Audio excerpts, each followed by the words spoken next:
inside that room. Okay, and I'm on the other side of the door, of course, and I've got a gun, and but I don't realize they're in there, and so what I believe that probably happened is, here you've got this burglar, home invader, home intruder, that has been terrorizing me for over a year, almost daily, right? And all of a sudden they got themselves trapped in a room that they never expected to be locked, and I'm on the other side of that door with a gun. Well, they've got a choice at that point. They can pick up the phone, their cell phone, and they can call 911 and say, hey, I'm a burglar, and I'm committing a felony, and I've committed 5,000 felonies against this man and terrorized him without mercy for over a year, and now I'm locked in here. Come get me out. Okay, but they chose not to do that, and what I believe they chose to do was murder me. That's what I believe they chose to happen. And anyway, I'm going to show you that in the hallway right now. All right, I'm right here in my hallway, and I want to show you this right here is the bathroom door. And what I did was I had this brilliant idea. I mean, I just thought this is great because these people had been breaking into my house so many times, and they somehow got away. It had already been hinted to me at the time that there was a trap door, and so I believe it was a trap door, and I still believe it's a trap door. Which I haven't found. So anyway, I had this idea. I'm going to compartmentalize my house, make it smaller. I live by myself. I'm single. If I want to do that, I can do that, right? And so what I did is I had this idea to just get standard wire, tie wire, and I come in here and I shut these spare bedroom, because there's spare bedroom doors here, 2 spare bedroom, and I took some of this tie wire right here and I wrapped it around the door handle like that, okay? And then of course I cut it and tied it around the door handle, okay? So basically, what I now believe happened is that I trapped a burglar in there, and I didn't know they were trapped in there. Okay, but I got a feeling they were freaking out, and because here they are, they're career criminals, I mean, they broke into this house more times than, and literally thousands and thousands of times they broke into this house because it's rigged for it. And all of a sudden, here's the homeowner that they've been terrorizing for so long that everybody wants to call crazy, and all of a sudden they're trapped in this room, and they physically can't get out. And I'm sure they didn't see that coming, right?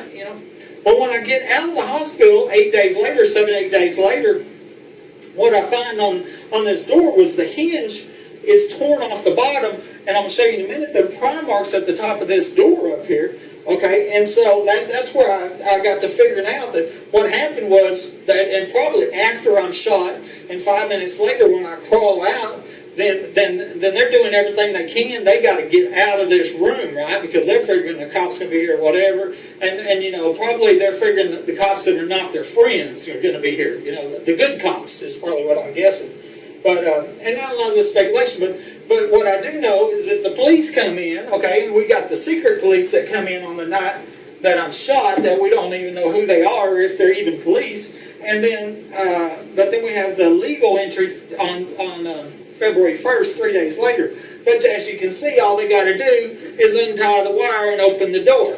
And if they don't want to untie the wire, then all they have to do is cut the wire and open the door. But you don't have to tear the hinge off, and then they don't explain the pry marks on the top of this door. So I think what happened is, it looks like on the day that I was shot, is a burglar gets trapped in here when I tie wired that door. Okay, and you can see on the inside of the door jamb the pry marks there that are new, and which I showed you. Okay, and what I said is that the reason that I have the pictures is because the camera, which wasn't running, that was inside my room, started up. And it started at 3:15 a.m.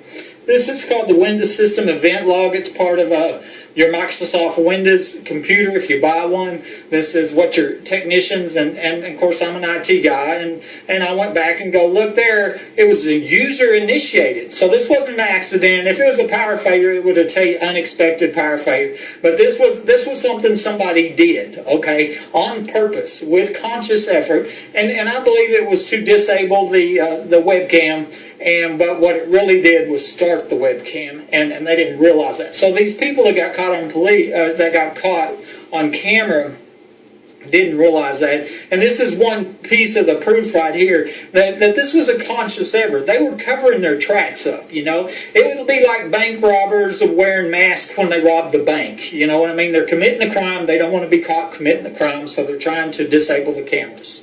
Okay. All right. As I told you before, and I might have showed you this police incident report for this night. The next morning, I have for the time I'm shot 128, 128, 129, 2-1. I've got all the police reports. What we find out is the police were not dispatched or at my house until 2-1 when they come to the hospital and had me sign papers. And then, you know, we're going to start the investigation, and they took the maps from me that I hand drawn, and they come to my house, and it was all a pretend. It was a big ruse, you know. It was make-believe is what it was. Make-believe.